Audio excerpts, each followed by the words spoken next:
বিশ্বনবী চরম বিপদে পড়লে দুটা দোয়া পড়তেন। প্রথম হলো এটা, লা ইলাহা ইল্লা আনতা সুবহানাকা ইন্নী কুনতু মিনাল জালিমিন। এই দোয়াটা আমরা বেশি বেশি পড়ব প্রিয় ভাইরা। রাজি আছেন?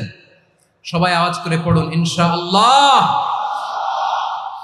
আমার প্রিয় ভাইয়েরা, বিপদে পড়লে বিশ্বনবী আরো একটা দোয়া পড়তেন, লা ইলাহা ইল্লাল্লাহুল আযীমুল হালিম, লা ইলাহা ইল্লাল্লাহু রাব্বুল আরশিল আযীম, লা ইলাহা ইল্লাল্লাহু রাব্বুস সামাওয়াতি ওয়াল আরদি ওয়া রাব্বুল আরশিল কারীম।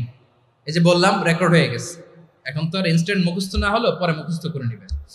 আল্লাহ ছাড়া কোনো উপাস্য নাই, তিনি সুমহান, মহা সহিষ্ণু। আল্লাহ ছাড়া কোনো উপাস্য নাই, তিনি সুমহান, আরশের অধিপতি।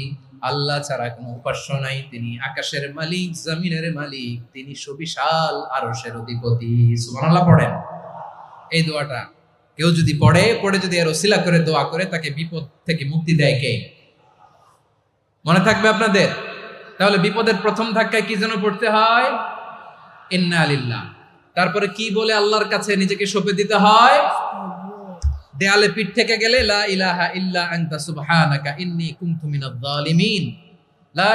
দুই নাম্বার হচ্ছে লা ইলাহা ইল্লাল্লাহুল আযীমুল হালিম, লা ইলাহা ইল্লাল্লাহু রাব্বুল আরশিল আযীম, লা ইলাহা ইল্লাল্লাহু রাব্বুস সামাওয়াতি ওয়াল আরদি ওয়া রাব্বুল আরশিল কারীম। মনে থাকবে? ইনশাআল্লাহ বলেন সবাই, আওয়াজ করে সবাই ইনশাআল্লাহ।